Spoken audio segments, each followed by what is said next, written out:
रामू का जन्म उत्तर प्रदेश के एक छोटे से गांव में हुआ। उसके पिता छोटे किसान थे। कुछ बीघे जमीन ही उनकी पूरी पूंजी थी। माँ घर संभालती और कभी कभी खेतों में भी हाथ बंटाती। परिवार बड़ा था, आय कम। खेतों की उपज से मुश्किल से घर का खर्च चलता था। रामू बचपन से ही बेहद जिज्ञासु था। खेतों में काम करते हुए भी उसकी आंखें आसमान की ओर रहती। गांव में जब भी कोई सरकारी अफसर आता, चाहे वो तहसीलदार हो या एसडीएम, तो रामू दूर से ही उन्हें निहारता। उनकी वर्दी, उनकी गाड़ी और उनका आत्मविश्वास उसे बहुत आकर्षित करता। वह मन ही मन सोचता, क्या कभी मैं भी ऐसा अफसर बन पाऊंगा। गरीबी ने रामू को बचपन से ही जिम्मेदार बना दिया था। कई बार उसके पास पढ़ाई के लिए किताबें खरीदने तक के पैसे नहीं होते। स्कूल जाने के लिए उसे अक्सर बिना चप्पल पैदल ही कई किलोमीटर चलना पड़ता। बरसात में कपड़े भीग जाते, लेकिन उसका हौसला कभी नहीं भीगा। गांव के कई लोग उसके पिता से कहते, अरे पढ़ाई लिखाई से क्या होगा, खेतों में काम करना सिखाओ, लड़का बड़ा होकर मजदूरी ही करेगा। लेकिन रामू की आंखों में कुछ और ही चमक थी। वह जानता था कि अगर जिंदगी बदलनी है तो पढ़ाई ही हथियार है।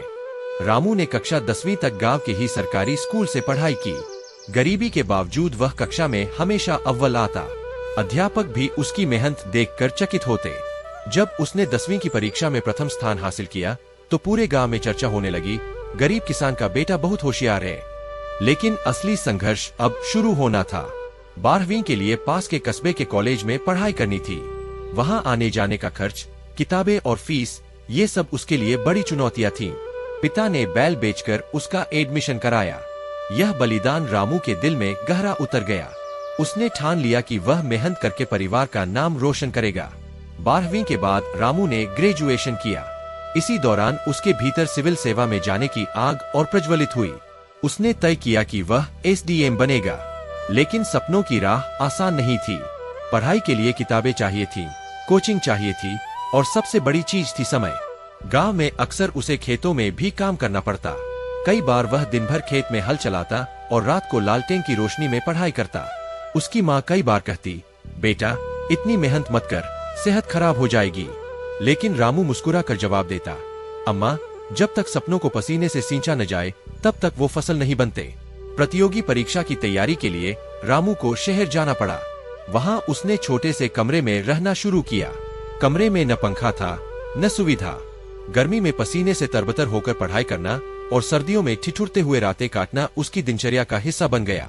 कभी कभी खाने तक के पैसे नहीं बचते, तब वह पानी और सस्ती रोटियों से ही पेट भर लेता। लेकिन उसके सपनों की भूख उससे कहीं ज्यादा बड़ी थी।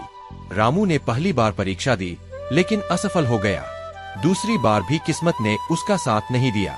गांव के लोग ताने देने लगे, किताबों में दिमाग खपा रहा है, आखिर करेगा क्या, लौटकर खेत ही संभालना पड़ेगा। लेकिन रामू ने हार नहीं मानी। वह जानता था कि असफलता ही सफलता की जननी है। उसने अपनी कमजोरियों का विश्लेषण किया, पढ़ाई का तरीका बदला और पूरी लगन से फिर जुट गया। रामू की मेहनत रंग लाने लगी। उसने सुबह से लेकर रात तक किताबों के साथ खुद को बांध लिया। दिन में 12 से 14 घंटे पढ़ाई करना उसकी आदत बन गई। कई बार थक कर आंखें बंद हो जाती, लेकिन उसके भीतर की आवाज उसे जगाती, अभी तुम्हें एसडीएम बनना है। उसने न सिर्फ पढ़ाई की, बल्कि खुद को अनुशासन और सकारात्मक सोच से भी मजबूत किया। वह जानता था कि सपनों को हकीकत बनाने के लिए केवल ज्ञान ही नहीं, बल्कि धैर्य और आत्मविश्वास भी जरूरी है। तीसरी बार जब परिणाम आया तो रामू का चयन हो गया। वह न केवल पास हुआ, बल्कि शानदार रैंक लाकर एसडीएम बना।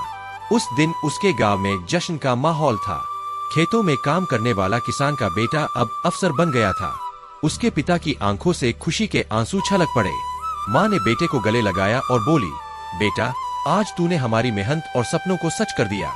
गांव के लोग जो कभी ताने देते थे, अब गर्व से कहते, देखो हमारे गांव का बेटा एसडीएम बना है। एसडीएम बनने के बाद भी रामू ने अपने संघर्ष को याद रखा। उसने गरीब और जरूरतमंद लोगों की मदद को अपना धर्म बना लिया।